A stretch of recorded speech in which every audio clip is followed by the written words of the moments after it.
Hey guys, welcome back to this video. इस video की शुरुआत में मैं आपको एक इम्पॉर्टेंट सर्वे के बारे में बताना चाहूँगा। बेसिकली ये सर्वे हुआ था 1000 स्टूडेंट के ऊपर जो यूनिवर्सिटी में से, और उनको मतलब 1 महीने के लिए असाइनमेंट दिया गया था। जो असाइनमेंट का टाइम इंटरवल था वो 1 महीने का था। और बेसिकली जब ये असाइनमेंट का सबमिशन कंप्लीट हो गया और जब सर्वे कंप्लीट हो गया तो क्या रिजल्ट निकला कि अराउंड 70%, ऑलमोस्ट 70% जो स्टूडेंट्स थे उन्होंने बस मार्क्स के लिए करना था, इसीलिए उन्होंने जो अपना काम है असाइनमेंट कंप्लीशन का डेडलाइन से 2 से 3 दिन पहले करना चालू किया। और जिसका रिजल्ट हम सब जानते हैं कि अगर इनपुट को कम टाइम दोगे तो ये तो ऑब्वियस ही बात है, आउटपुट आपका बेहतर नहीं होगा, या जो आपको इम्पोर्टेंट मिनिमम काम देना चाहिए था उतना नहीं दोगे तो आपके जो रिजल्ट है उस पर वैसा आउटकम नहीं निकलेगा। सिंपल सी बात है, डिजायर्ड आउटपुट नहीं निकलेगा।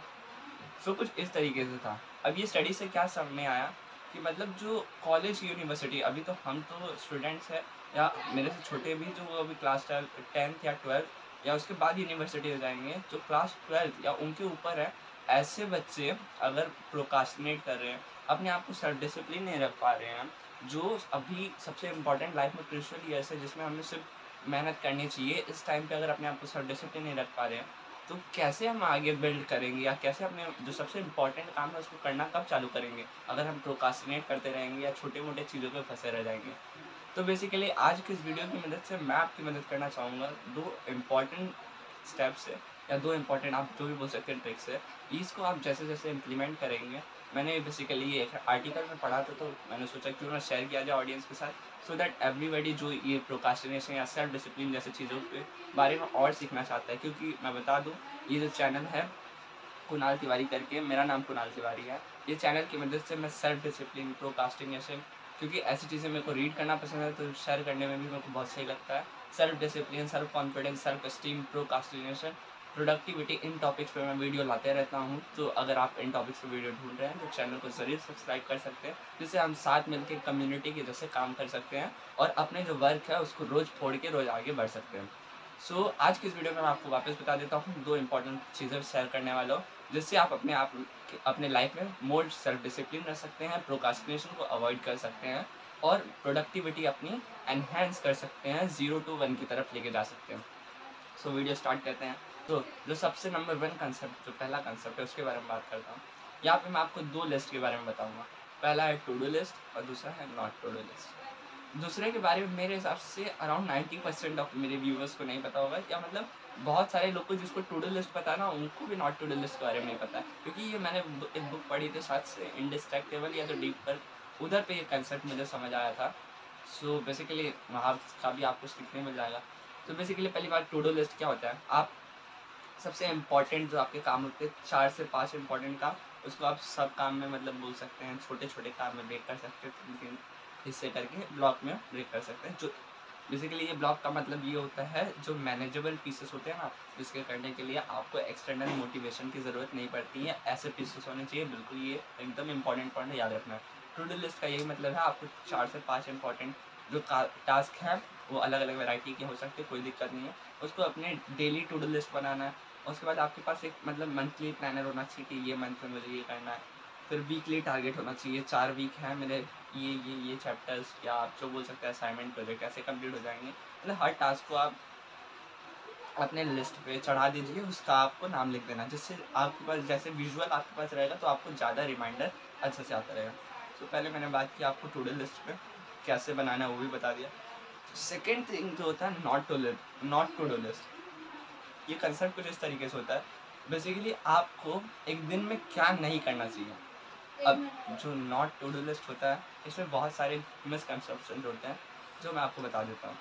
एक नॉट टू डू लिस्ट में पहली बात तो ऐसी चीज़ें आती हैं जो आपके, पहली बात जो डेली हैबिट्स हैं, और डेली हैबिट में जो डेली नेगेटिव हैबिट्स हैं जिसे आपको करना बिल्कुल मतलब उस टाइम पे मज़ा आता है, लेकिन जब थोड़ा टाइम हो जाता है तो उसके बाद आपको गिल्ट लगता है, या एनी तरीके के आपको जो रॉन्ग एडिक्शंस लगते हैं वो आपके नॉट टू डू लिस्ट में आएंगे।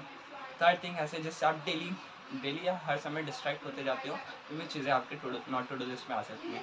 जैसे इसमें मैं यूट्यूब शॉर्ट्स पर डाल सकता हूँ, यूट्यूब पे जो ब्राउजिंग रैंडम ब्राउजिंग होती है, मोबाइल से नोटिफिकेशन आते हैं, पढ़ाई से कहीं कोई और ऐप पे चले जा रहे हैं, इस तरीके की चीज़ें आपके नॉट टू डू लिस्ट में आ जाएंगी। नॉट टू डू लिस्ट का मेन थिंग ये है, आपको बिल्कुल ये नहीं करना है कि जो ये लिस्ट में चीज़ें हैं उसको आप पूरा कट कर देंगे। ऐसा बिल्कुल करने की कोशिश नहीं करनी है, क्योंकि अगर आप 2 काम एक साथ करने की कोशिश करेंगे तो बिल्कुल आपको कोई भी रिजल्ट नहीं मिलेगा। आप 1 से 2 दिन तक मोटिवेटेड रहेंगे, उसके बाद 3rd डे 4th डे आपका जो सर्कल पुराना वहीं पर घूम के आ जाएगा, तो फिर वहीं आप वापस घूमते रहेंगे।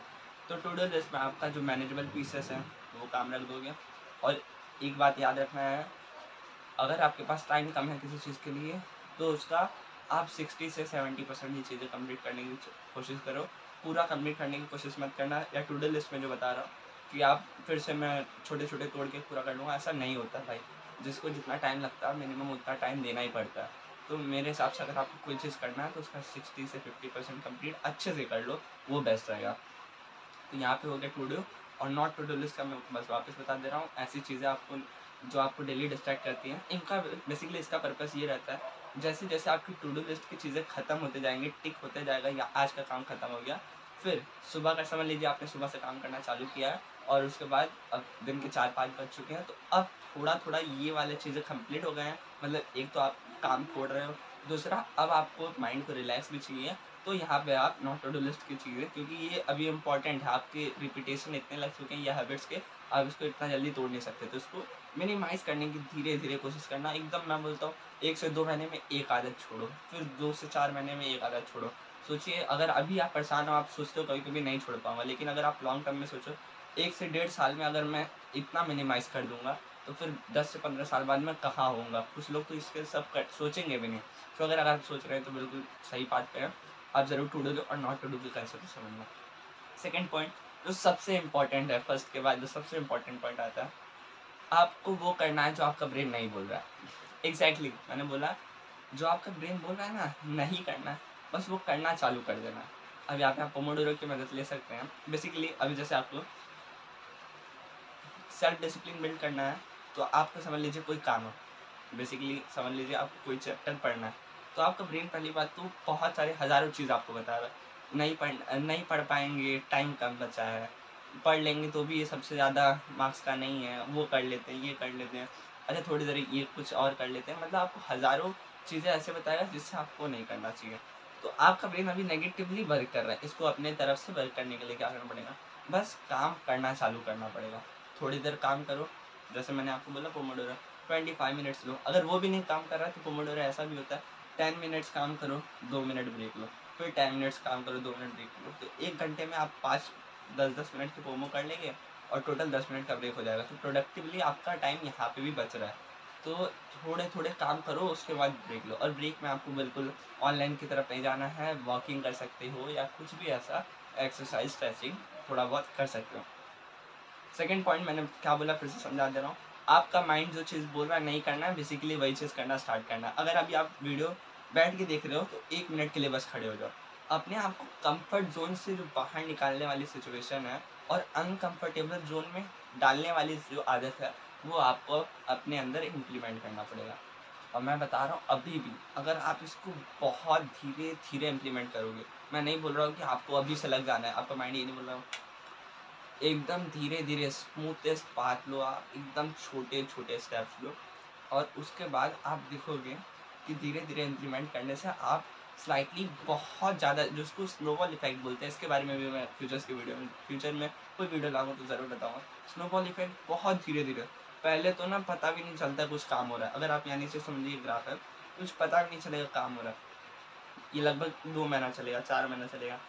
लेकिन फिर धीरे धीरे जब ये राइज होता है ना, किसी की सक्सेस भी इसी तरीके से होती है, धीरे धीरे राइज होता है ना, तो उसके बाद फिर आगे के 6 से 8 महीने में पता ही नहीं चलेगा, सब अनरियल लगने लगता है कि भाई मैं इतना ऊपर कैसे पहुंच गया, मैं कहाँ था। लेकिन यही होता है, एकदम जो सबसे बारीक स्टेप हो ना, जो सबसे बोरिंग स्टेप हो, उसको लेना और करना चालू कर देना।